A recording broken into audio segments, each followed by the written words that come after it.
radio show here on the Blog Talk Radio Network. We have a very interesting and informative program lined up for you on this segment. We're going to be talking today with a respected and educated ufologist and lecturer on the highly controversial and speculative topics of Planet X and UFOs. In the prophecies of Nostradamus, one of the more famous predictions refers to the arrival from what we call a thing that will profoundly change life on Earth. Nostradamus refers to this thing as the Great King of Terror. Could Nostradamus have foreseen the coming of a celestial body that would wreak havoc here on Earth? Hopefully, we will get some definitive answers on just this and what is causing our Earth to leapfrog into a sudden tailspin. Our guest, Dr. Jason Rand, is a respected researcher and lecturer on the topic of UFOs. His contributions in the study and pursuit of extraterrestrial communications, research into UFO phenomena, cosmology, and his representing the United States at the first World UFO Congress in Tucson in 1991, earned him distinctive recognition and his doctorate from the Russian Academy of Sciences on December the 18th of 1992 in Moscow. Dr. Rand wrote a book in 2007 concerning a rogue planet, which some keen observers have reported as having a universally disturbing effect on our solar system and planet Earth in particular. The Return of Planet X is an educational, informational source examining all aspects of this controversial subject, including the record of X's ancient science of prophecy, its phantom astronomy, forbidden archaeology, and the signs of its approach. Welcome to our show, Jason. Thank you so much, and I really appreciate the opportunity to talk with your audience today. Thank you. In your book, The Return of Planet X, you explain the extreme dangers potentially posed by Planet X, which another name for it is wormwood. Now, I have personally been hearing many things about Planet X since I first became interested in the subject back at the beginning of 2003. But for those listening who may be hearing about the planet for the first time, I wonder if you could explain to all of us what exactly Planet X is, and when did you first begin your research on this mystical planet? All right. First of all, let's define what a brown dwarf star is. A brown dwarf star is usually a smaller celestial body that is either a failed or an unignited fusion sun. Our sun is a fusion sun. It creates heat and energy. That's what keeps us alive here on planet Earth. Now, we believe that I'm going to jump back and forth here, but I'm going to answer all four questions in this one explanation. We believe that about 4.5 to 5 billion years ago, during the formation of our solar system, which we believe, according to our research and, of course, Sumerian technology and information and philosophy and sciences, all indicate that there were 12 planets originally formed in our solar system. 12, not the 9 we have. And that about 4.5 to 5 billion years ago, a very, very large errant object, possibly a huge asteroid, a gigantic asteroid, crashed into one of the 12 planets, which was called Marduk, according to Sumerian cosmology. Marduk. And when this collision occurred, Marduk shattered into billions of pieces, some very large, some much smaller, and most of the debris that came off of Marduk was what eventually formed, they believe, our asteroid belt. All right? Okay. All right, so far so good. Now, a large piece of this planet, this Marduk, apparently flew off into space, and it happened to collide head-on with this little baby sun, this unignited fusion sun, which was still in its infancy, as captured by the gravity of our sun. All right, and it hit it at such an angle that it knocked it completely out of its regular orbit. Okay, we have to jump for a second. all of the planets in our solar system rotate in a counterclockwise motion. Just envision that. In other words, all of the planets are circling the sun in a counterclockwise motion. So we're talking about an ecliptical plane then, right? Yes, okay. Exactly. And this particular body, when it was struck, was so impacted that it spun it out in an almost 180-degree trajectory, which then sent it on a clockwise motion around the sun rather than a counterclockwise. And that it hit it so hard that it knocked it into a very elongated, between 3,600 and 4,000 year orbit, way out into the deep reaches of space, way beyond Pluto, way out there, and then coming back and circling back. And we think, at least the theory in our book, and now substantiated, by the way, did you know that there are over 100 books out on Planet X right now? And Really? Yes, but I'm pleased to say that we were one of the first ones, not the first one, to be able to get to press and get it into distribution before this phenomenon really hit the Internet, because this was a 7-year project in the making. All right. So this celestial object gets knocked out into this huge elliptical orbit. Imagine, Steve, if you had a very large rubber band and you gripped it at both ends and you pulled it in opposite directions, what you'd create is an imaginary elliptical orbit. That's what it looks like. Okay?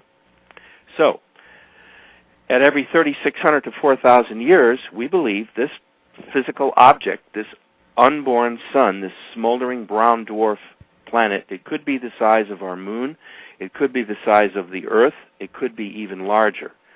That I'm not able to affirm one way or the other. It is certainly as large as the moon in any event because of its mass and what it's already creating throughout its approach into our solar system. Okay? I had actually heard that it might be as much as 4 times the size of the Earth. It could, yes. It's which would put it in comparison with the planet Jupiter, is that correct? Jupiter, yes, that is absolutely correct. I mean, that would be its extreme. I think it's somewhere in between, but let's go on back to its oncoming passage, okay? All right. So we believe, according to the research in our book, and by the last time this object came through, at least according to the research that we did, by the way, we had to read 2,000 books over a period of 7 years, and I've referenced all those books with reference points throughout our book so that a person could go back and check the information. We found out that it's now believed that the last time Planet X, the object we're talking about, this brown dwarf star, this mystery object coming from space, the last time it came through, we believe, was in the year 1447 BCE, before the Common Era, which means before Christ.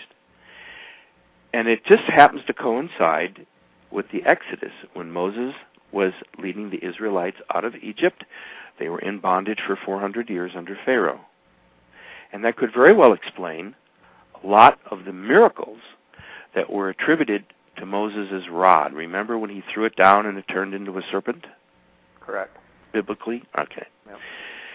This would also explain the rivers turning the blood color because of the red dust, the skies turning red, the moon and the sun seemingly stopped, and there just happens to be that there was a huge volcanic eruption nearby, not too far, and also a huge earthquake. All of this occurred when Moses, they were like signs from God. Okay, now if we're right, it would also explain how the Red Sea parted. Because if it sloshed in its basin because of a large earthquake, wouldn't the water move to one side?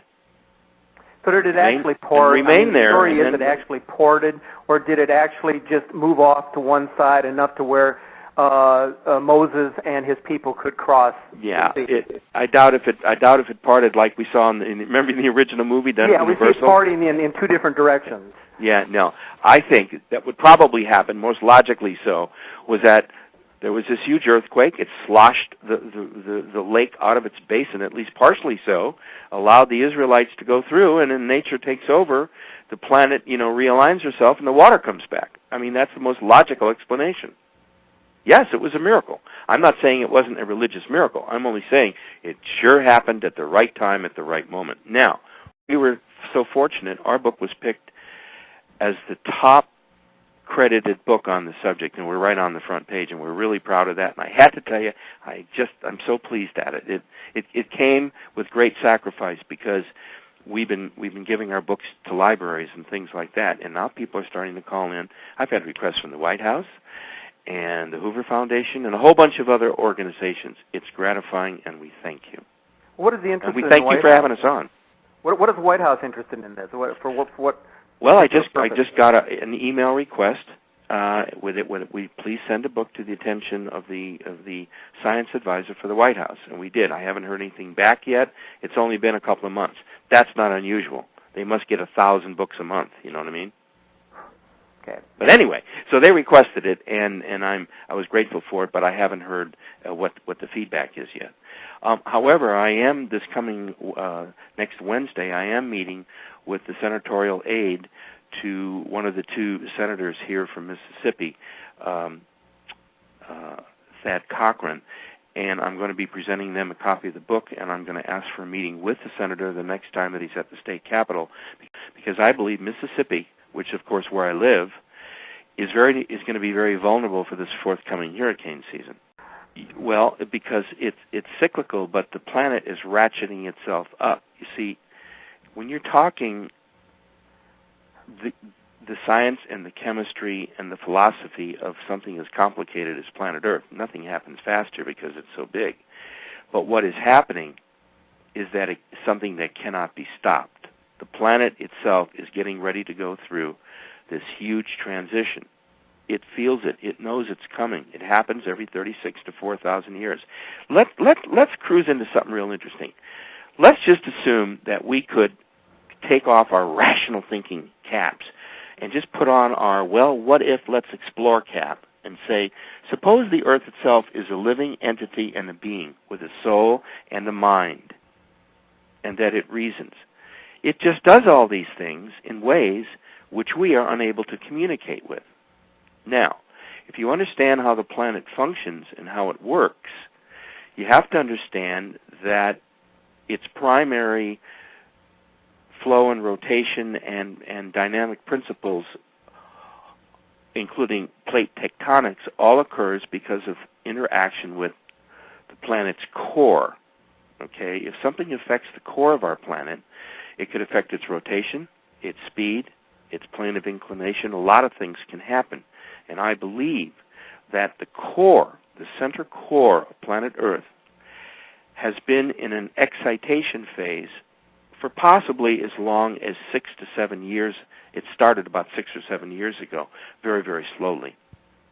Because what's your take on some of these skeptics out there? And of course, we got a lot of these global warming skeptics too that are running around saying everything is of a natural occurrence. But what's your take on those skeptics who say that the activity that might be going on in the Earth's core is because of activity that's now occurring on the surface of the sun? They're absolutely correct. They're absolutely correct. I was on my way to that. I was about to say that the core of our planet could be most affected by what happens on the core of the sun and what the sun's energies and emissions are transmitted to us. We receive huge amounts of solar radiation, and that is what, from the sun, that is what heats and also causes weather and cools the planet. Now, if that were severely disrupted or changed, it would change all the dynamics of how the planet operates. Its weather systems, its rotational patterns, its seasonal its inclinations, all of these things are affected by what happens to its core. And we think that this incoming body has been affecting the inner core of the sun because of its mass, and therefore, when the core of the sun gets excited, it sends out more energy and more types of radiation, and I believe some kinds that we don't even totally understand yet. Okay? We've never, ever been affected by a brown dwarf star in modern-day times. If this is what we think, and I think it is, and I ask you the question, why did they spend billions and billions of dollars to build a, quote, top-secret solar observatory at the South Pole? in the Yeah, midst there's a lot of nowhere. speculation about that now, too. Sure. Why do you think they built it? I believe that they simply built it because that'll be the greatest viewing position for this body as it comes swinging in from underneath the solar system, starting to arc up and over it. It's going to be coming up from the south. It's been emerging from the glare of the sun for the last 15 to 20 years on its approach to us. All the time that it's been speeding toward us during this 36 to 4,000 year period, most of it has been because it's coming from behind the sun. We can't possibly see it. Can't see through the sun. We can barely see through the glare around the sun, you see? So, if we're right, and if a lot of the present-day cosmologists, and by the way, this is a subject that's under study all around the world. I just returned from Russia. I was there for about 20 days. And I had a chance to sit and talk with a colleague of mine, Colonel Marina Popovich, the Russian heroine test pilot lady. She and I have been friends for like 20 years. Anyway, we talked exclusively, and I had a chance to talk to some of the people from the academy, and they take this very seriously. They're now conducting their own studies. They are not open to the public. They are quiet studies. They're not secret or kept in secret, but until the facts are disclosed, the information is really being carefully digested. They have their own. Academy, they have their own solar situ. They're going to be taking their own pictures from the South Pole. They're making arrangements now. Oh, okay. Are they an independent entity from the government, the Russian government? Yes and no.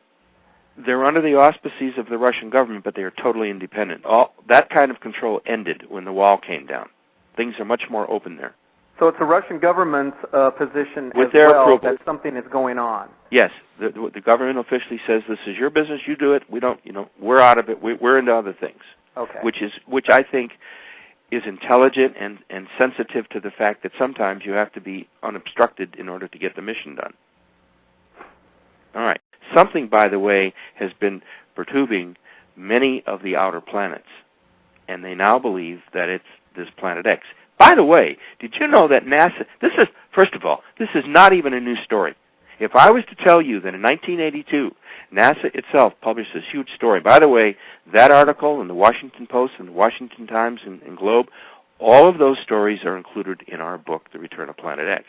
Well, aren't they claiming that was a mistake on their part? Yes. Reporting? No, not a mistake. They were the people at NASA were so excited that one of their telescopes had found something that they blurted it without running it through the White House and the Pentagon and all of the think tanks. Well, this kind of news could have completely rattled everybody across the planet if it was true. So immediately the Washington Times jumped on it, the Globe, and also the New York Times, and they ran with stories in the next day or two. Suddenly those stories were instantly pulled. All the newscasts were cleansed. There was never another word about it, and to this day, they still don't talk about it. But it's been in print. They announced it as early as 1982, and it's been basically pigeonholed, covered up, whatever you want to call it. By the way, I'm not a conspiracy buff. I don't see conspiracy everywhere. A lot of people in my field do, and I don't. I'm very realistic about what is and what isn't. However, there are certain things that are being conspiratorial and being covered up, like the Roswell incident, as just one for instance. Well, what was the precise position of Planet X back in 1982 when NASA first discovered it? I think that they sighted it from a distant probe. I think, I'm not exactly sure. I've tried to find this out. I've got friends inside, and we just can't talk about it. It is so weird and so dark a subject to them because they know that there's nothing we can do about it. See, I guess the reason they don't want to talk about it is there's nothing they can really do about it. Remember the movie Armageddon when they sent out the two spaceships? And right. That's not right. I didn't mean it's not feasible. It doesn't work that way. We wouldn't have enough resources to launch 3 vehicles if we had to, okay? But the point is, I guess what they're doing is they're slowly getting the government ready. Now, I will say that.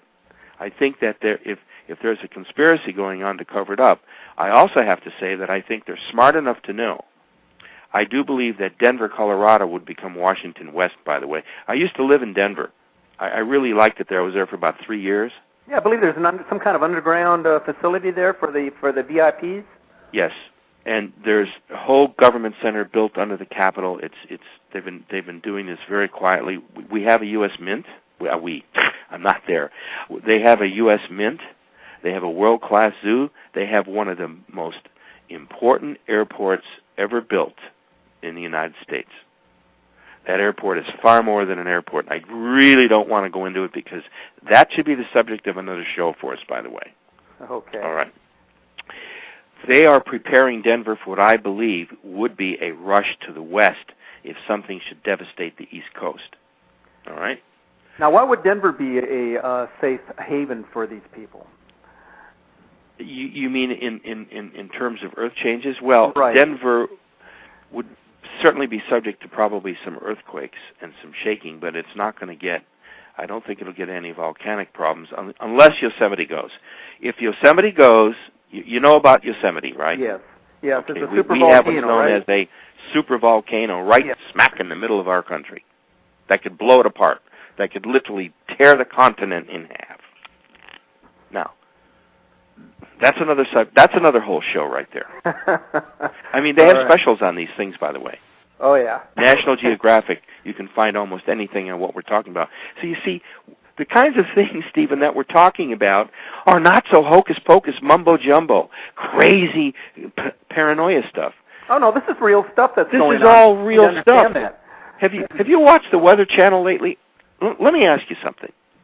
It used to be when you turned on the Weather Channel, what you had was a really interesting of banter and chit-chat and talk about this and that, and it's raining here and it's thundering over there. Now it's all about nothing but disasters, forest fires, wildfires, earthquakes, sinkholes, tornadoes, hurricanes, straight-line winds. Well, they refer to it as extreme events. Yeah, we're kind of in the grips of a really bad extreme event, but nobody wants to really call it that. Listen, we've got high gas prices. We got a difficult election coming up. We got terrorists sniffing up our blouses.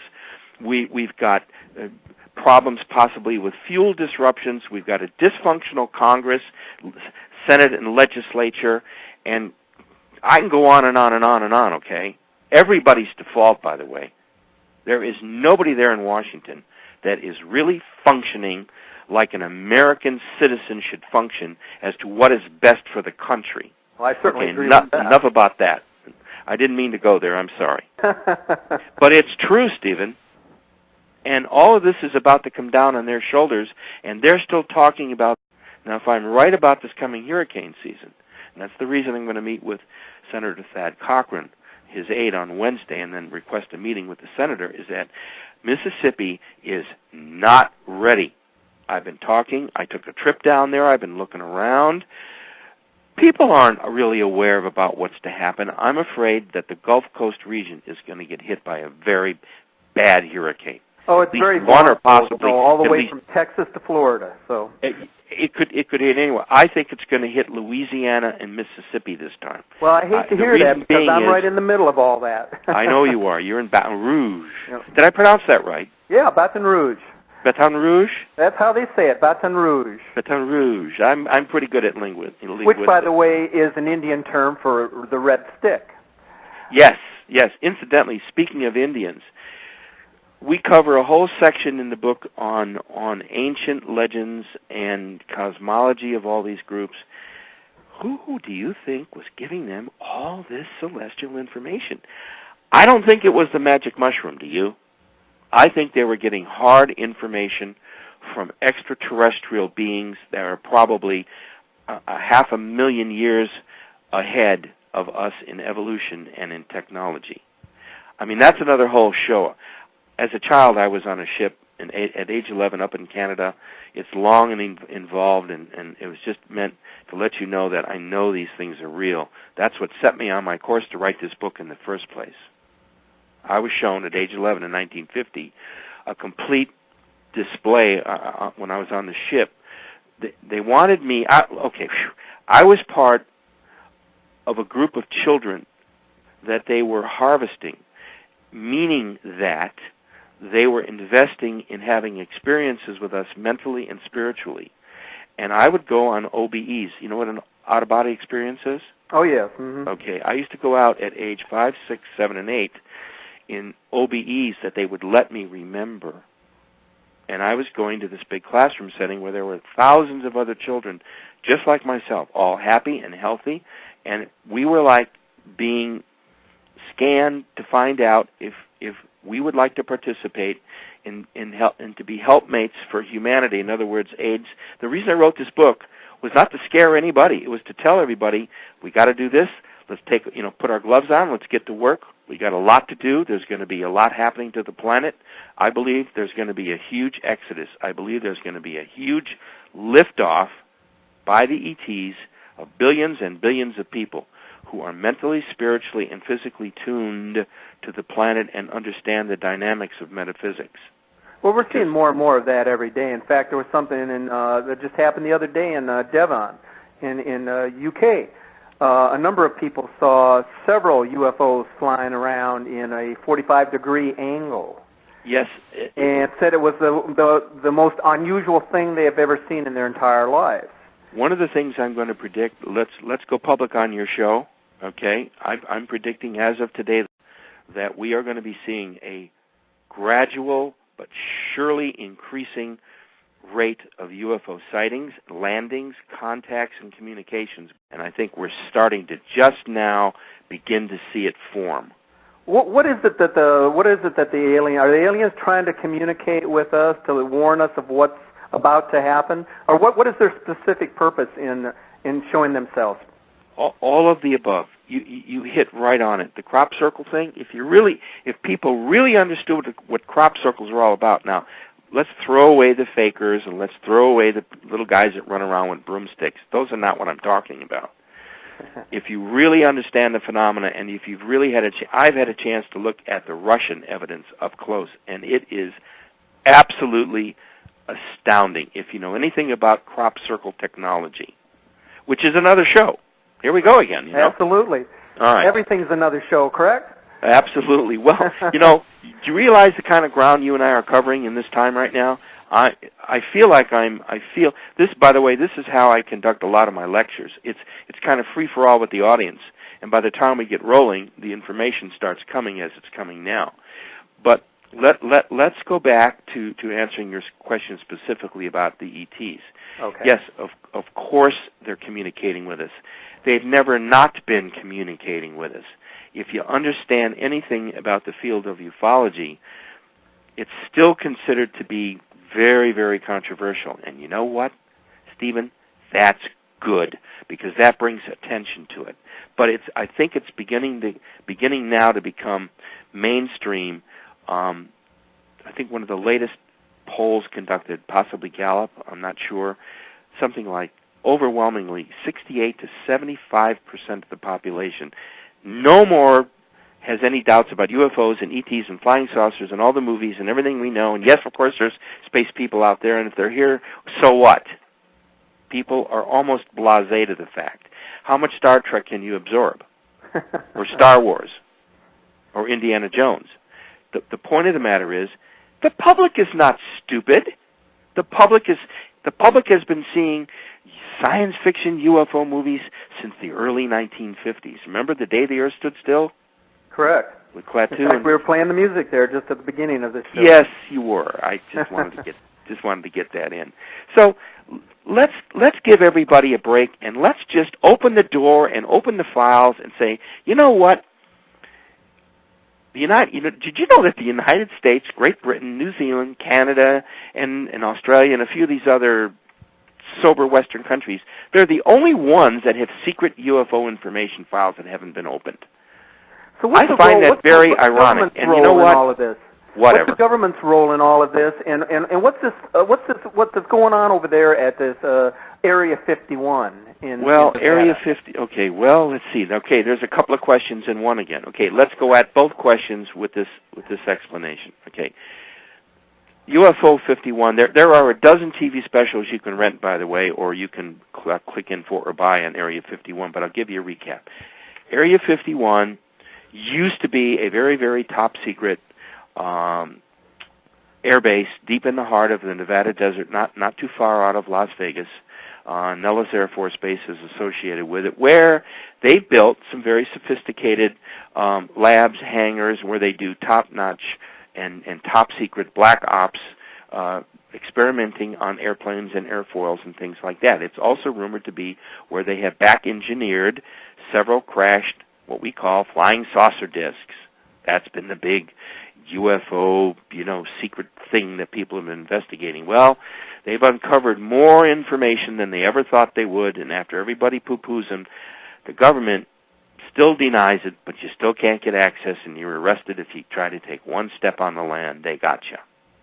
So I guess where there's smoke, once again, there must be some fire. So that's the story in Area 51. It's still top secret, supposedly. They are still doing their engineering. You can't get anywhere near it. Now, what is the government really doing? They're doing nothing. They're not doing anything to help or harm it because there's so much else going on to distract the public. They don't have to cover this thing up the way, they should have to do it. Okay? Now, with the danger of these incoming objects, or this object, I believe all of these things are now going to come gushing out of the glove that they've had it contained in, And I think what's going to happen is there's going to be a glut of information suddenly left open, not by accident, but by design. And I am going to talk to our senator about the fact that the government should now disclose this information. So I'm going to start to lobby him to find out if there's any interest in Congress or in the Senate of opening up these gates. I think it would make the people feel a lot better going into the election if they knew what was going on. Would you not agree? How are they going to explain to the masses that for all these years they've been covering up the fact that something is going on in outer space that's affecting the Earth, changes, affecting our climate, and then using this excuse that it all has to do with global warming? Well, maybe it does have something to do with global warming, but obviously there's a celestial body up there that's creating quite a bit of what's going on. How are they going to explain themselves? Oh, well, it's quite simple. It's two words: national security. It's a matter of national security. Look, it's totally reasonable. I think they probably did. Looking back, here I am, the first proponent to say I know they're covering it up. Listen, you have to cover something like this up until you understand it. Do you follow me? Yep. You can't go public on something you don't understand, you're not even sure is going to happen, but you sure feel the heat coming under your heels, okay? They did the right thing. They kept it quiet. But now it's time. Has the country been prepared for almost a full year? Do you realize that every week since the fall of 2007, from the fall of 2007, every single week, including all the winter months, there has been a tornado somewhere in the United States of America. Right. And they're still continuing even today. It's been an uninterrupted tornado season. But that's normal. No, it's not normal. What's not normal are the temperatures. I did an interview this morning with a DJ in Denver. It is the hottest cycle of weather they've had in 200 years. 200 years. That's significant. That tells you that there's something wrong. Okay? Now, we need to understand what's happening, not only climate-wise, but what's going to happen to the rest of the world if we should suddenly get some big natural disasters. Do you remember the 9.0 quake that struck Indonesia in the winter of 2004 to 2005? Do you remember that? Yeah, correct. I think that was it created that huge tsunami disaster? Mm-hmm. Right. Stephen, consider this.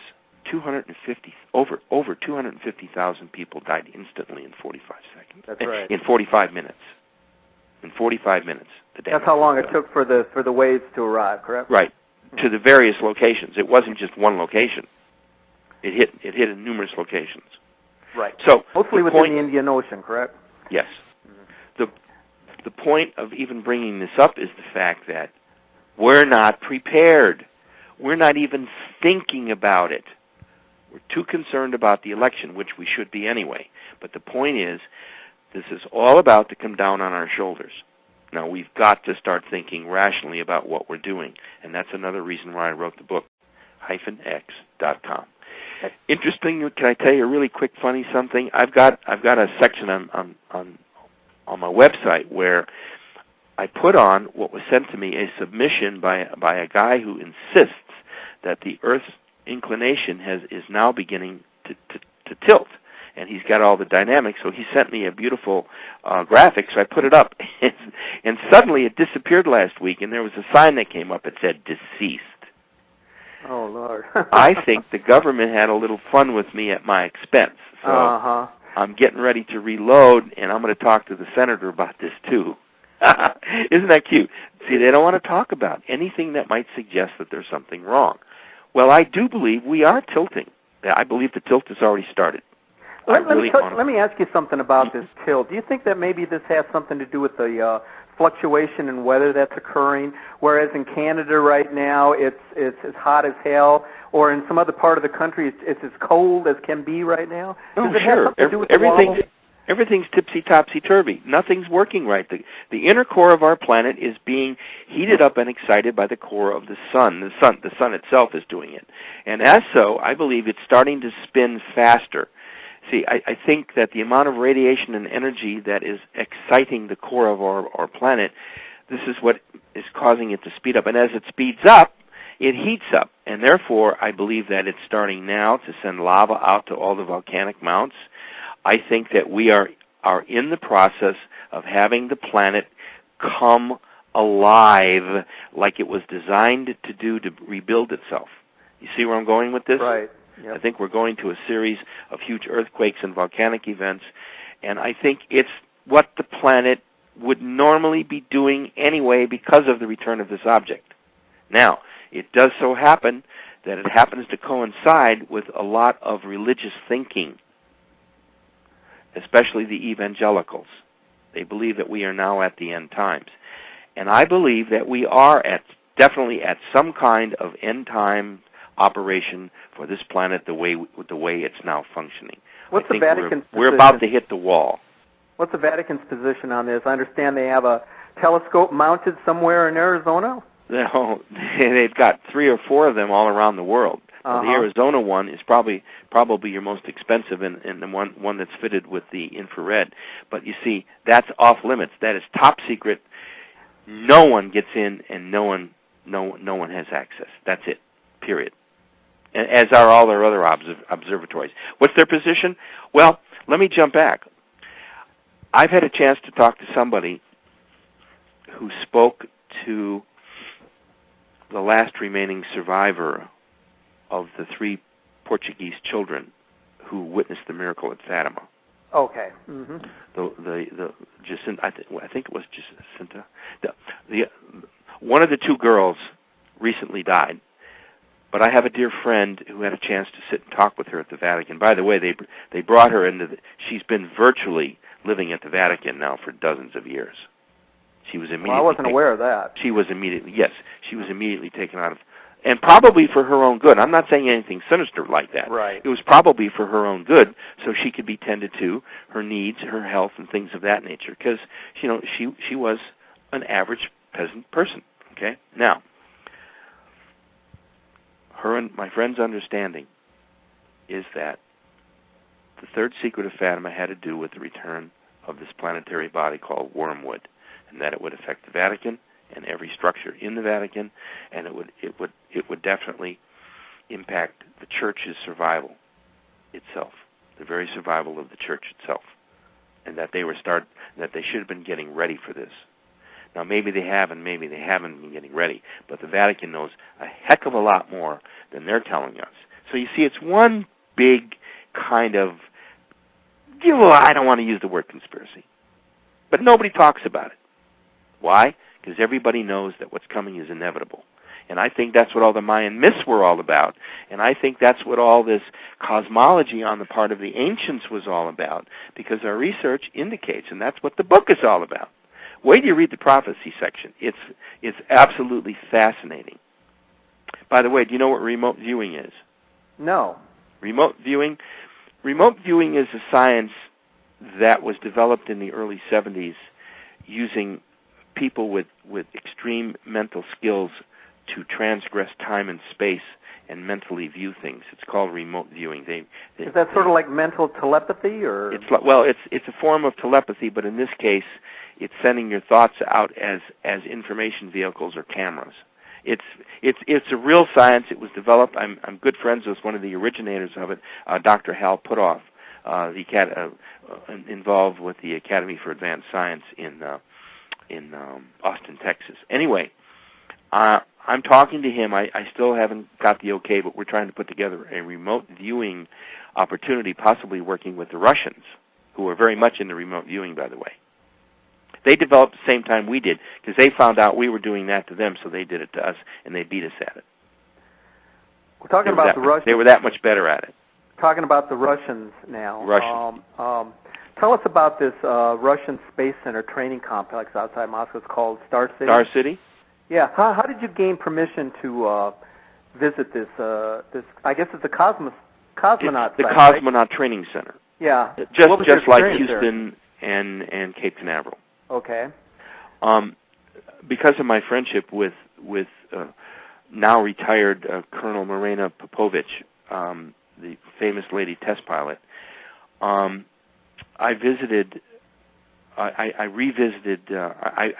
the first time Moscow in 1992, and we were invited by Marina. Her husband used to run Star City.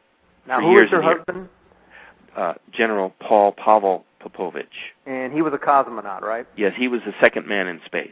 Okay. For Russia.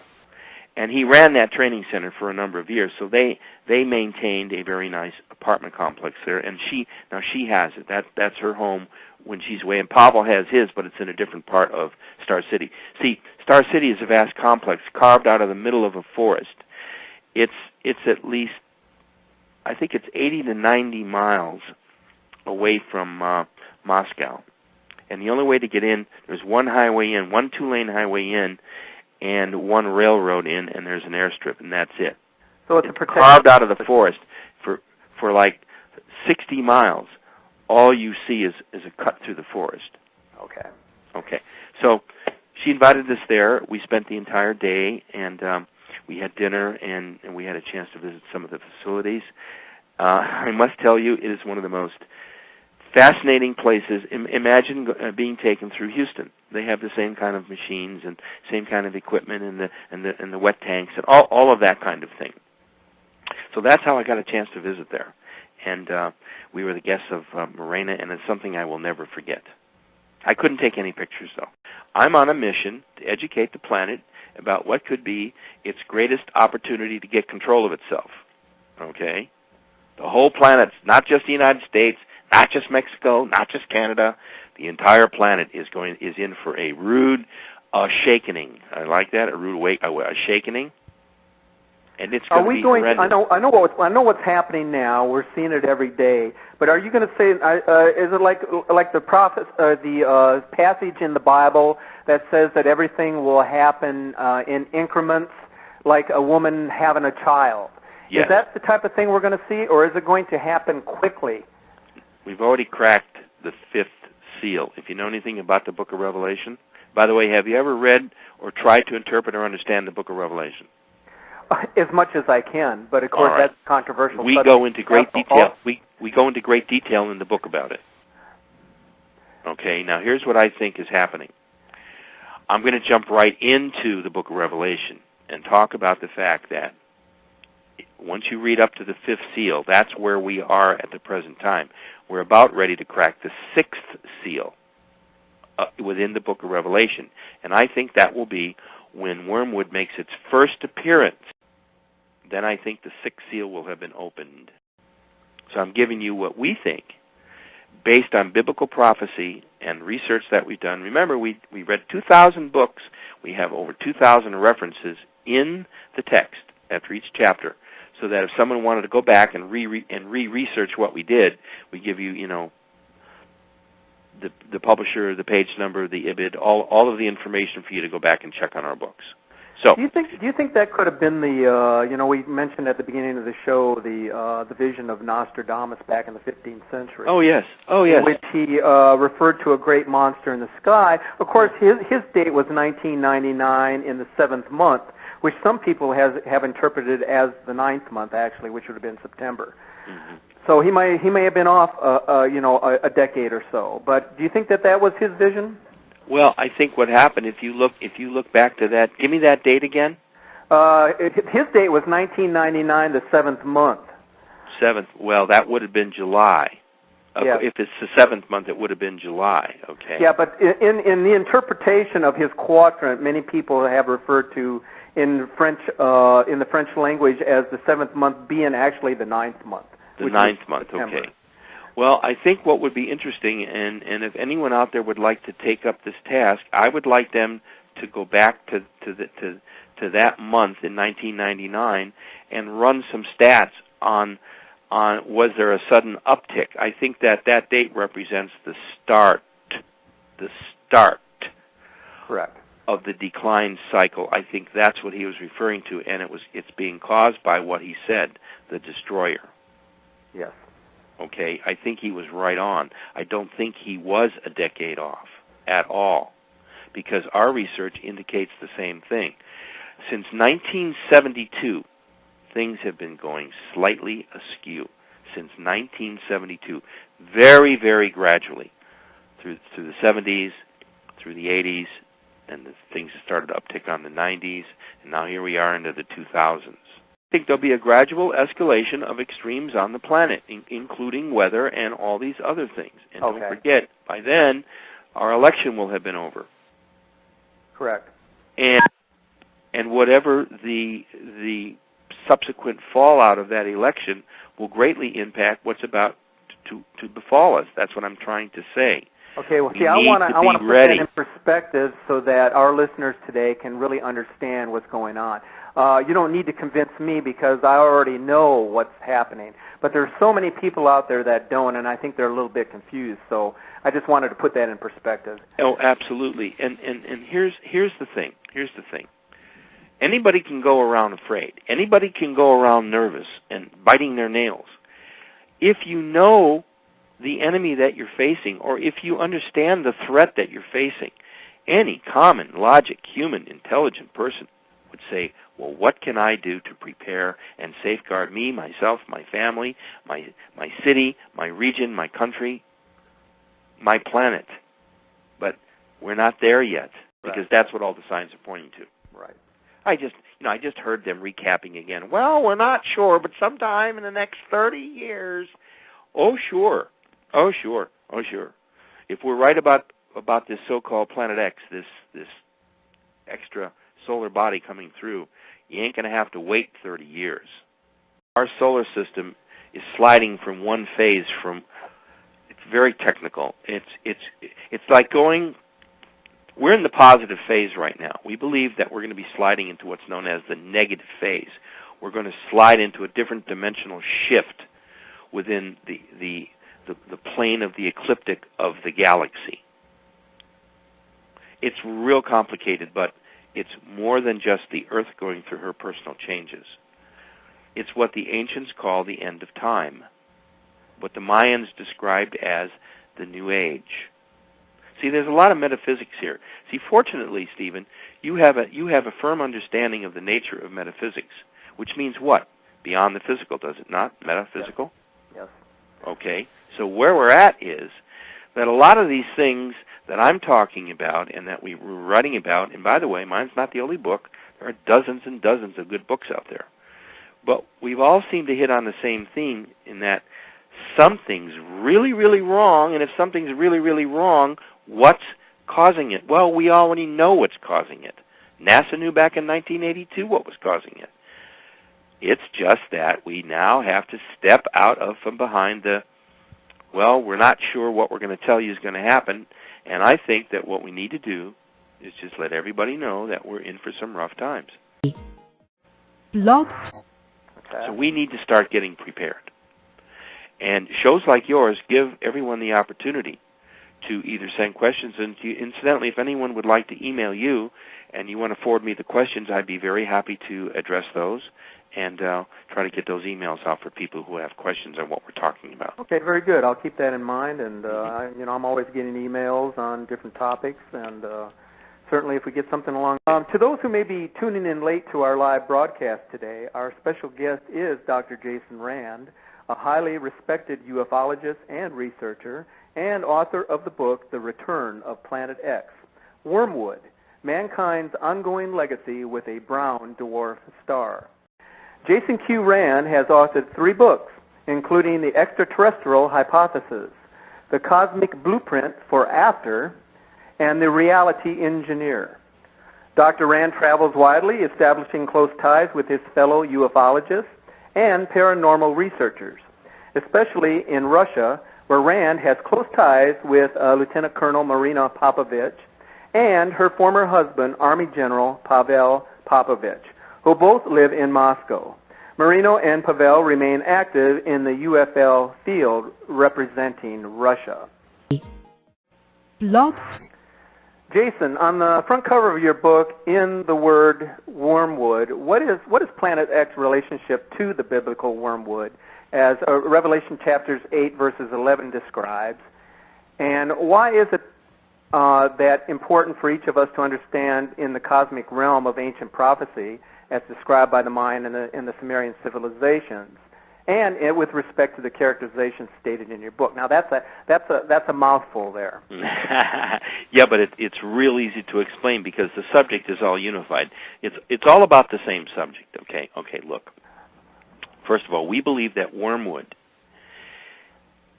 as attributed to in chapter 8, verse 11, where it says, and the name of the star was wormwood, is because we believe that it is the same biblical entity. Wormwood is the brown dwarf star that's inbound.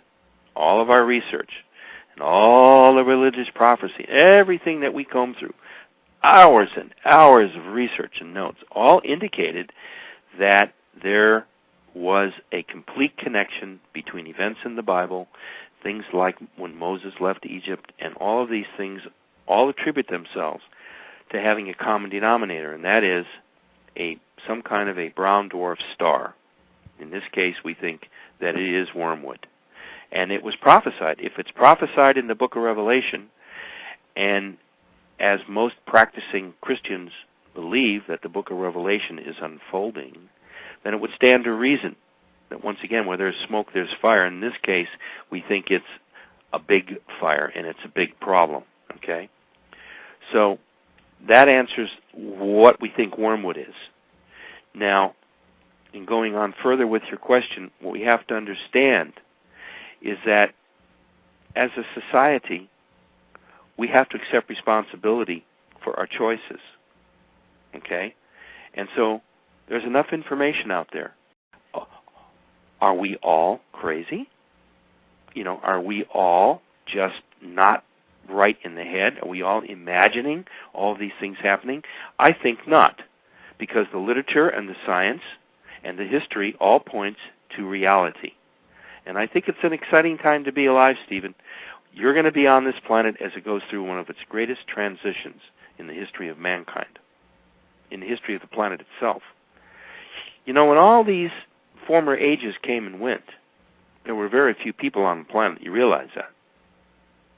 It's only been about the last 15 to 25,000 years, or maybe a little bit further back, that we've really had the kind of thing that humanoids bring to the planet. Yeah, there was lots of animals, lots of ages, and lots of very strange animals, but we're talking about, the idea of Homo sapien at the end here. So we're about ready to see something transpire with almost 7 billion people now on the face of the planet, which we never had before. So we're about ready to see a great experiment. And the experiment simply pits man against nature. I know that sounds kind of rough, but, it's always been that way, That's correct. And throughout history, there have been whole civilizations wiped out by volcanic eruptions and earthquakes and the supposed demise of Atlantis and all of these things. The research that we did opened me up to understand that I really knew very little before I cracked into the subject. I mean, I had read lots of books on it, but until I sat down and did the research myself, digging facts out, it was just absolutely frightening at how everything that was happening today points exactly to what happened before with other civilizations and other time periods and other catastrophes. Except the situation was there were very few humans around. Did I hit those 2 points for you? Yeah, you did. I was going to ask you a question regarding, we're talking about mankind's existence here on Earth in the last 20,000 or so years. And we're giving general terms and periods. I mean, rather than try to give specifics. It's 15, 20, 25,000 years ago. I think the question that a lot of people have asked previously regarding our existence is, are we a hybrid civilization that was created from a alien entity, or did we come from another planet and accidentally end up here? Ooh, boy, that's a really loaded subject. I suppose there's several different ways. Almost any answer that I give other than a pure act of God, and I'm not saying it wasn't, the mere fact that we've come through various periods and seemingly have advanced in different stages. I mean, we can't look back into a subject like anthropology and not understand exactly what went on with the evolution of mankind. Now, everybody argues, well, were we created or did we evolve? Well, anything that evolves has to be created, correct? That's correct. You can't a life form can't evolve without somehow being created. So what a silly, stupid argument. First of all, the two arguments to me have never made sense. You cannot have evolution without creation. Now, what constitutes that creation? That's the subject, and that is the question. And when does creation begin? Well, these are questions that I think that are still beyond man's understanding, exactly what creation involves, because we weren't there, we don't know. However, when it comes to mankind and humankind, I think it's safe to say that if we did evolve, we certainly had help along the way. Okay? My understanding from my UFO research indicates that there may be as many as 87 known identified extraterrestrial cultures and species out there, aside from what Star Trek showed us. Follow me? Okay. Now, if there are as many as 85 or 87 intelligent, functioning, super advanced cultures, races, and technologies than ours, we ain't so high. So we have a lot to learn and we have a lot to think about, okay? If they found a way to get here, which a lot of them seems that they have found a way to come to and fro, back and forth, we can't even get back to the moon comfortably at this point. You think it's true that there's probably some alien forms that are actually among the masses at this time? Oh, I believe that there are hybrids. I believe that there are ET entities. That was the subject of the Cosmic Blueprint for After, by the way, which is a treatise on human cosmic reality post-2012. I think that what we have is a variety, a myriad of extraterrestrial life forms that are capable of mingling with ours, just like your best science fiction movie. It's not that they take you over. They can assimilate almost any life form that they wish to reassimilate. They're that far ahead of us. So if you feel sometimes that you have someone thinking in your head, you very well may have some form of an extraterrestrial presence doing a mind link or a telepathic communication with you. By the way, many people communicate with ETs telepathically. There are thousands of people out there who have this talent and this capacity. And a lot of them are in Russia, by the way. So would they be blending in for sort of a... for the mission. It's all part of the same goal. Right. That's what I was going to say. Yeah, there's going to be Earth disasters, but they're not going to destroy the planet. They're going to shake it up. They're going to change things around. They're going to make everybody wake up and think. And yes, possibly 1 billion or more people may die. It's inevitable, especially those people along the seacoasts. Look what happened in 2005 in that December-January tidal wave. So what we have to realize is that we have plenty of time to start thinking about it and reading and understanding, and let's get prepared. In the book, there's a whole chapter on self-preparedness. There's a whole sample dietary and food supplement budgets and outlays and menus that will take you through a 3-month to 4-month period. You know, everybody famous says, well, have 3 days of food and water and shelter. Listen, I went through the Northridge quake. I didn't have a home for a week. I bounced around on people's couches, and I even slept in my car. My apartment building, Stephen, was in a wreck. It was in pieces. It was red-tagged. I had to get out because it could have come down at any time. So having 2 or 3 or 4 days is great, but you better have a preliminary place to park it in case your dwelling or your automobile is destroyed. Incidentally, the pantry cabinets out in the back where the cars are parked fell on the hood of my beautiful old Cadillac. And so I even had damage to my automobile to top all the damage in the apartment. What do you say to all these? What do you say to all the people who are living for today? They're into their modern technology, and they're considering the fact that, well, if this thing comes, we're going to lose everything we have. How are we going to start over like they did back in the 16th or 17th century? Well, mankind has been picking himself up by the bootstraps since time began. Okay, look. Not everybody is unprepared. See, I don't want it to sound like I think nobody's prepared. I think there are millions of people in this country who understand what's at stake. Certainly a lot of religious groups do. Look at the Mormons. Do you realize the Mormons have supplies for up to 5 years? Oh, yes, I'm quite aware of that. Now, I don't fault that at all. No, absolutely aside from not. all these Mormon controversies. I think it's a good idea. That's a good idea. They do take care of their families. They look after their communities.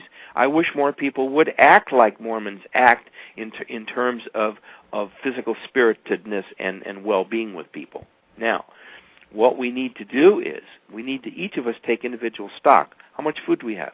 How much water do we have stashed? Do we have reserves? Set aside some canned food, set aside in a safe place that you could get to other than in your home, you see. You know, do we have a little camping trailer stashed somewhere? You know, where would we go if we suddenly lost our houses?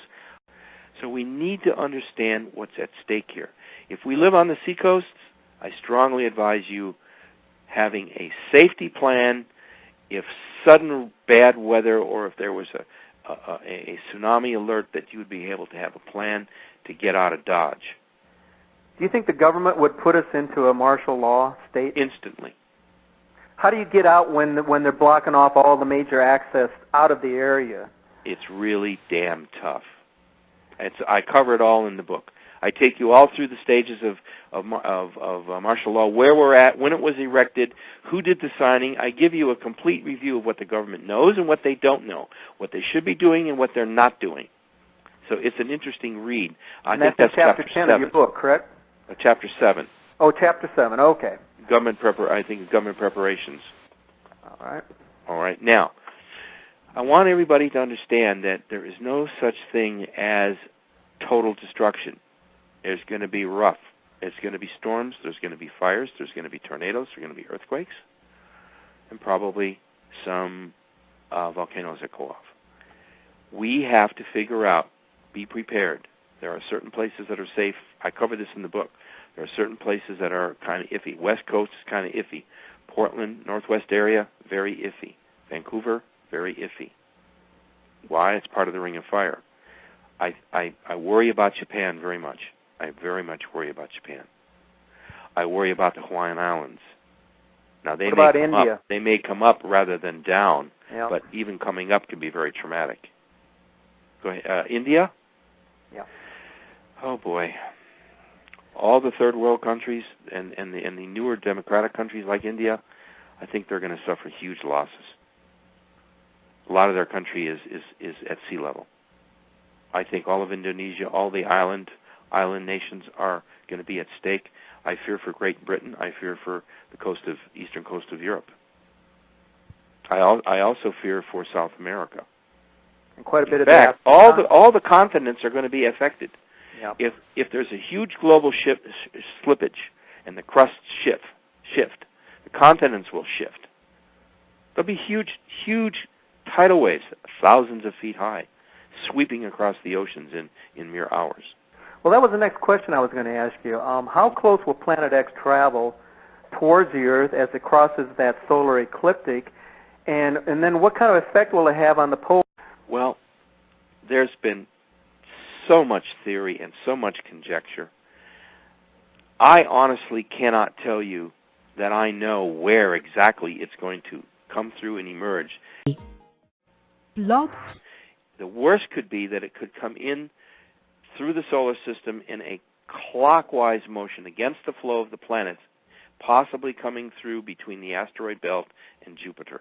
Now, that's a far-fledged analogy, but that's where we think it could be coming through. And now, if it does, that what some have referred to as a sort of a retrograde orbit across the solar system? Yes. Okay. Yes, exactly. Now, what we might wind up with is, like I said, a glancing blow. Even it will be destructive. Even anything coming that close outside the solar system is going to affect everything in it. I believe we're already seeing the signs of these Earth changes taking place all around us. The volcanoes, the fire. And I know it sounds like doom and gloom, and I know it sounds like, oh my God, but it's happening. It's not that I'm forecasting it. It's happening to us. I'm not making it up. You know what I'm saying? I don't have to invent these things. It just so happens that the subject of the book was well researched, and so therefore it's timely. I will say that, Well, did I answer your last two questions? I want to keep answering your questions. Oh, yeah. I was going to ask you, though, how does this blend in with what we're hearing today from most of the scientists across the planet, from Al Gore and others about global warming? It's affecting everything that's happening. Let's kick at that. Now, what we're going to be dealing with is the fact that we have a short, limited amount of time in order to get the mechanism rolling. So if your listeners are interested in finding out more, let them know that there are dozens and dozens and hundreds of websites, including Nancy's website, for instance. There are lots of people talking about this phenomenon, not just me. I'm just one of possibly 100,000 people on the planet involved in it. But it's going to take all of us to get the word out, and it'll take inspirational hosts like yourself who are willing to investigate the subject to figure out exactly what is going on. And it's real. It's all happening right before our eyes. Yes, Wormwood, I believe, is the same entity that's referred to in the Book of Revelation, and it's the same solar body that I'm talking about. I believe it's a small brown dwarf star, used to be sister star to our sun, cast out on a huge 3,600 to 4,000 year elliptical orbit way beyond the reaches of our solar system, and I think it's about to come back. I believe another term that had been used by religious figures was the great red ball of redemption. Yes. By the way, that's in our book. I cover about 100 different names through time that have been attributed to this particular solar body. The red dragon, the planet of death, the killer star, the Death Star. I mean, it's all over the literature of the history of the planet. All we have to do is read. Incidentally, I list all the books in the. I have a great bibliography, by the way. If those of you that are interested, in the back of the book is about bibliography that will bring you so much knowledge in so quick a time that you'll suddenly become experts yourselves. How's that? Sounds great. All right. Any more questions I can fulfill, or do you want me to go? Yeah, let's go into. I want to talk a little bit about Chapter 10 of your book, where you offer a survivor's manual for those hoping to minimize the devastation to themselves and their families. What are some of your key suggestions, and when should the general public actually start to take heed, if they haven't already? Instantly. How's that? All right, instantly upon hearing the words that you've offered in your program. If you start to turn on your thinking cap right then and there, you will just barely be in time. How is that? Do you know how short 2.5 years is? It goes by fast. And the older you get, the quicker it goes by. By the way, I can tell you that my time frame in terms of reality construct seems to be speeding up, just unbelievable. 24-hour day seems to come and go before I can even figure out what it's unbelievable. It really is. So here's what we need to do. We need to take stock of our individual preparedness. We start with the individual. You, me, Mary, Richard, James, and Sally. All of us need to sit down, clear our minds, and figure out, what would I do if suddenly I was confronted with horrendous news or a real disaster coming at me, or I found that I was in the path of a tornado? What would I do? We have to figure out, first of all, where we live, very methodically. Where do I live? Where are the danger zones in each of the states that I live in? Do I live on a seacoast? Do I live near a large body of water like a lake, like Lake Michigan? Incidentally, Chicago, I was born and raised in Chicago, by the way. Okay. I know the power of Lake Michigan. Can you imagine that sloshing out of its basin, 300, 400, 500 feet high and rushing into downtown Chicago? Well, I don't think there'd be anything left of downtown. There wouldn't be much even to talk about. So, you remember Deep Impact, the movie? Yes. And remember The Day After Tomorrow, the big tidal wave that came crashing into Manhattan? Oh, yes. Okay, well, that's a possibility. I'm not saying it's going to be probable, but anything's possible. That's why these movies were made. By the way, these movies do more to hip the public and to get everyone's thinking cap on than you would ever imagine. Okay, now, we need to individually take stock. Where do I live? Where are my safety zones? Do I live in a secure structure? Do I have emergency supplies? Do I have bandages? Do I have food? Do I have emergency water, medicine? Do I have pet food? Do I have diapers for the baby? Do I have enough medicines for myself? And by the way, you should always keep a stash of coins, nickels, dimes, quarters, pennies, $50. These will become very valuable should the normal currency flow of the country be shut down. You'd have some. You follow me? Yes. Also, small bills, dollar bills and fives. Anything larger, you're a big target. You should have at least $400, $500, $600, $700.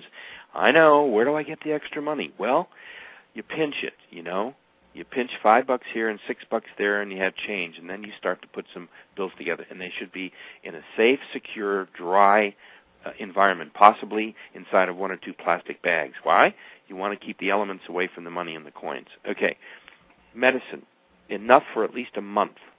Enough aspirin, bandages, antiseptic, some alcohol, iodine, things like that. First aid kit. General first aid kit. Yeah. And also get water purification tablets. Now, in the book, I tell you where to find all this stuff. There's a whole chapter devoted to a typical 3-month to 6-month hibernation period of what you would do if you were stuck in your house for 6 months. Now, I know it's not fun to talk about, Steve, but look what's happened to the midsection of this country over the last 12 months with just tornadoes alone. Correct. Even if those people were prepared, the tornadoes still took out their home. So we have to be prepared for whatever emergencies are coming. Now we're in the middle of a fierce firestorm season in California. Look what's happening to Yellowstone. Not Yellowstone. Yosemite? Yosemite. I'm sorry. I meant to say Yosemite. Yeah. If you've ever been there, it's one of the most beautiful places on earth. It's awe-inspiring. It's jaw-dropping. I'd hate to lose it. But we have to be understanding that our planet is going through severe changes. Its weather patterns are all screwed up. The seasons are topsy-turvy. The currents in the oceans are being disturbed and changed. The water temperatures. Let's talk about global warming real quick. And we got 2 more minutes? Yeah, we got about 21 minutes left. All right, let's talk about global warming real quick, okay? Now, I'm not a global warming expert. I'm not Al Gore. I don't claim to be, but I have done a little bit of research on it. We have a 4-page spread in our book toward the back where we discuss global warming in earnest. We believe that there is such a thing called global warming. We don't disagree with the theory that there is this phenomenon going on. But what we disagree and what we beg to differ on are the causes of this phenomenon called global warming. Here's what we believe. We believe that the planet is heating up, partially because the core of the planet is heating up. And if you heat the core of the planet, don't you also heat the shell of the planet? Yes? Yes. Have to. And that shell connects to the surface, sometimes under the sea, where the crust of the earth is met by the floor of the sea. Well, that radiates heat up through the water, doesn't it? Of course it does. You ever boiled an egg? You put the gas on or the electricity, and it heats the pan heats the water, and it cooks the egg. Okay. We believe that global warming is being caused probably at least 40 to 50%, which means a 50% increase in the global warming capacity because of the Earth itself. Nothing to do with CO2, nothing to do with mankind. Although we're contributing greatly to the problem, don't get me wrong, mankind is not the sole cause. We also believe that the ring of fire is about ready to explode. You know what the ring of fire is? Yes. Okay. Now, it's transglobal. It cuts across almost 3 separate oceans. If the ring of fire goes, the game is up. It's over.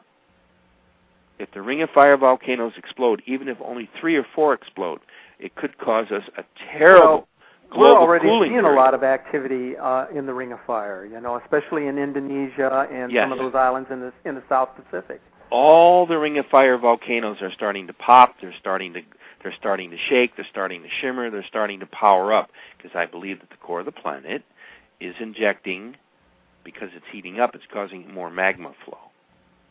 Now, there are thousands and thousands of small little baby undersea volcanoes at the base of these big volcanoes that are undersea. Like Kilauea, do you realize how massive the base of Kilauea is? Oh, it's tremendous. Mm-hmm. Several hundred miles in circumference. Yep. Several hundred miles in circumference. And we're seeing more increased lava flow there. Yes, Mauna Loa has been one of the most active volcanoes in modern times. In fact, it's never stopped flowing in recent times. Now, if this is any precursor to what we're to expect, Steve, we're about ready to experience another level of volcanic activity on the planet. Now, if all these little baby volcanoes are in fact venting under the sea, we must know about them. Come on, we've got sensors all over the planet for volcanic eruptions undersea. Why aren't we talking about it? Why aren't we really talking about the causes that may be causing global warming? Okay? I think that the oceans are warming because of the heating up of the oceans from volcanoes and the crust underneath the lava pots. And this would be letting off a lot of methane gas, is that correct? Absolutely, which then contributes to another problem in the atmosphere. You see, it's multi-lethal no matter how we look at it. And so I what do you think say? What do you say to the reason. United Nations then, who keeps insisting that it's mankind who's to blame for what's happening here on Earth now? Because it's been misunderstood and overlooked and mishandled for so long that there is no escape now. So what are they going to do? Does the United Nations ever take responsibility for anything that goes wrong? Not really. It's always somebody else's fault. Haven't you noticed that? Yes. The very officials that run the United Nations are questionable. We don't want to go there, though, right now, do we? That's not the focus of our thing. Suffice to say, the United Nations has got to get its head screwed on right. It's got to come clean with the public as well. It has to act as a united body for the protection of the planet. If not, then disband it and get rid of it. It's of no value. What they need to do is understand that the whole world right now is threatened. This goes way beyond national borders. Okay? And if you're right about your thoughts and your ideas and helping to get the information out, you are in fact involved in this mission in your own way and in your own mode of operation. And for that, I'm very grateful to you. We're reaching lots and lots of people today. What would be your future message to our listeners today who may be taking your research and writing seriously? Well, I first of all, I thank them for their interest. It's important in my position that I try to remain calm and collected and be hopefully the educator and the author and the person who gets the information out. I'm not a seer. I'm not a prophet. I don't claim anything like this. All I know is that my research has led me to believe that this planet and times that we are in right now are very significant. It ties in with all the things we've discussed on your program today. And so what I would say is this: all you have to do is watch and listen for the signs. If I'm right about what I'm talking about, things are going to get increasingly worse. If they don't get increasingly worse, then the best that could happen from my discussions with you and the effect of my book on the public is that we get better prepared for whatever is coming at our way, and whatever is causing this global warming, the predictions are it's not going to go away. So I'm not out there all by myself making a projection that could go either way. I'm sure it's going to go some way. I predict and I worry that it's going to become more difficult than it's going to become more easy. I think we're in for huge planetary changes. I think we're in for a reality change. I think we're in for huge political upheaval in the world. I think that the planet itself is coming alive to do what it has to do to survive itself. Now, that may be an overly cosmic view, and it may be way too metaphysical for some people, but I honestly believe, Stephen, that we're involved in a very exciting time to be alive right now.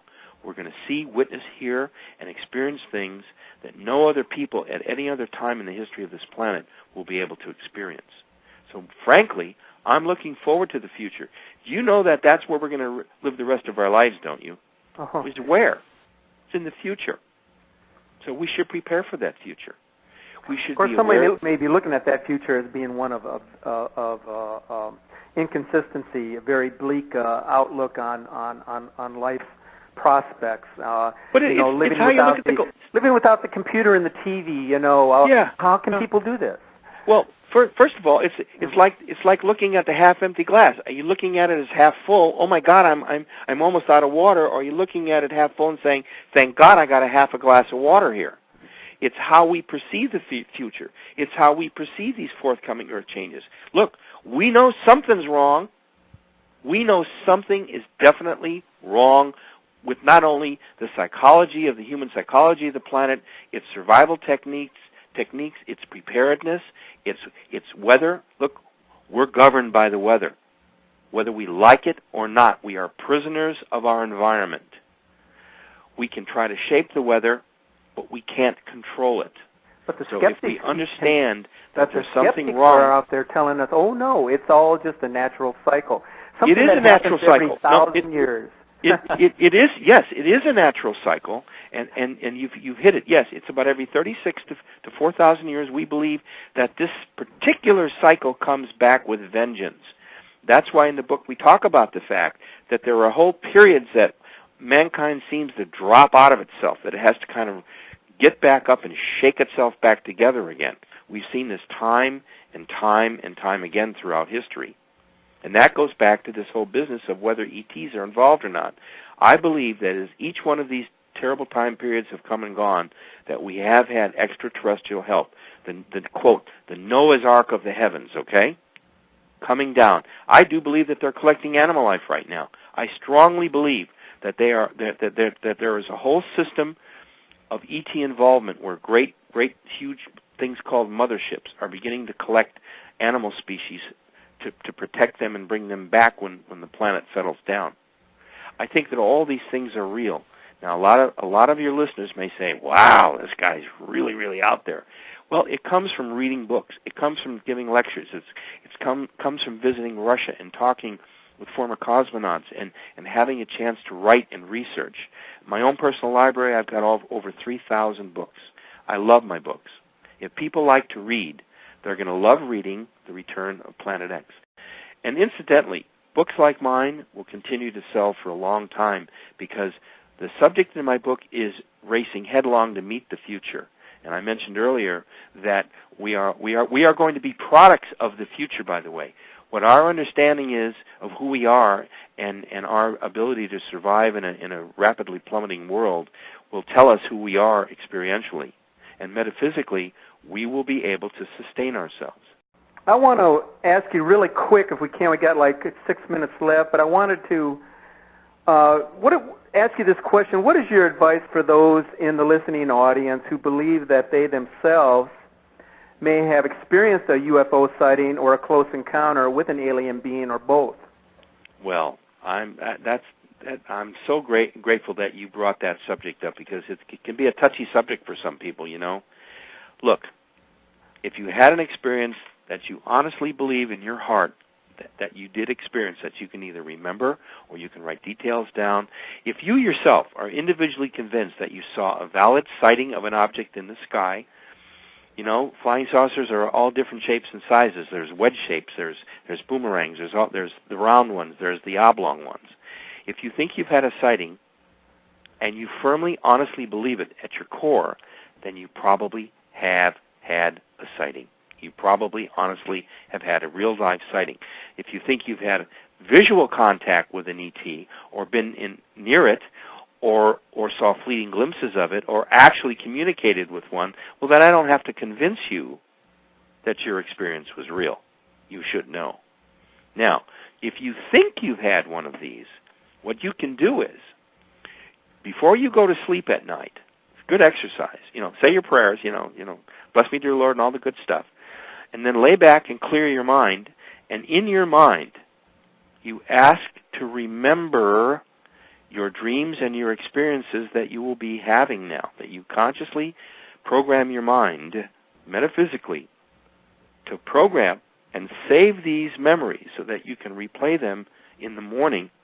You will be surprised at the wealth of information that you will start to either remember or become for the first time consciously aware of when you come out of the sleep state. We call it the dream state, by the way. So you have to rely on yourself, and you have to trust yourself. And if you're not sure of something and you need to seek information, go to the internet, go to the library, research the information. There's so much information, Stephen, out there right now that there's no reason why anyone should be afraid of these subjects or not understand them or feel that they can't interact with them. That's what these spiritual presences are, and that's what the ET culture is all about. They are beyond us physically. They are in other dimensions. And what we have to do is learn how to communicate with them. Now, they can take physical form, and they do have physical form, and they can be here, and they probably are here. And like we said earlier, yes, I do believe that our human species has been cultivated, and I believe that it has been altered and changed and enhanced. I believe that there are half-breds walking around. I don't want to get into that. That's very controversial. I do know of some research in Russia that's going on about this. So for each individual, the experience is different. For each individual, they have to understand who they are and why they are. And if they can figure out their mission in life, if they can understand, if they've had an experience like this, then there has to be a reason why they've had an experience. Maybe somehow they're connected to it. Maybe they're somehow involved in an ET movement of some kind. Usually people that I encounter on the road in my my talks and my visits and things like that, they'll come up to me and they'll tell me some very personal things. And I'll say to them, do you have a diary? Did you make notes on it? Well, yes, I did. Then go back to those notes. Look them over. Study them. And in meditative states, go back and try to relive the experience. You'd be surprised how much information will come back to you. Because basically your mind has already stored it. You know, it is a computer. And computers are designed to store information. You have to be able to unlock it. And there could be emotional reasons why you can't unlock these experiences. Don't forget, some people are very afraid of them, Steve, and I can understand that, especially small children. In my case, I wasn't afraid at all because I was led into it through a very interesting system of advanced knowledge. Well, Dr. Rand, did I cover that for you? Oh, you certainly did. You did an excellent job of it. Okay, buddy. It was really great having you as a guest on our show today. My pleasure. I know you spent considerable time and effort on your research into both the study of Planet X and UFO intelligence. Your book is well documented, by the way. I think I've gotten through the first 30 pages of it, and I certainly would recommend it to anyone listening that has an interest in learning more about this crossing of the planet, which we also call wormwood or Nibiru. So I want to thank you for your time, and Godspeed to you also, sir. Well, thank you, sir, and God bless our listeners. And remember, there's nothing to fear about the future. What we need to do is understand the future, because that is where we will spend the rest of our lives here on planet Earth.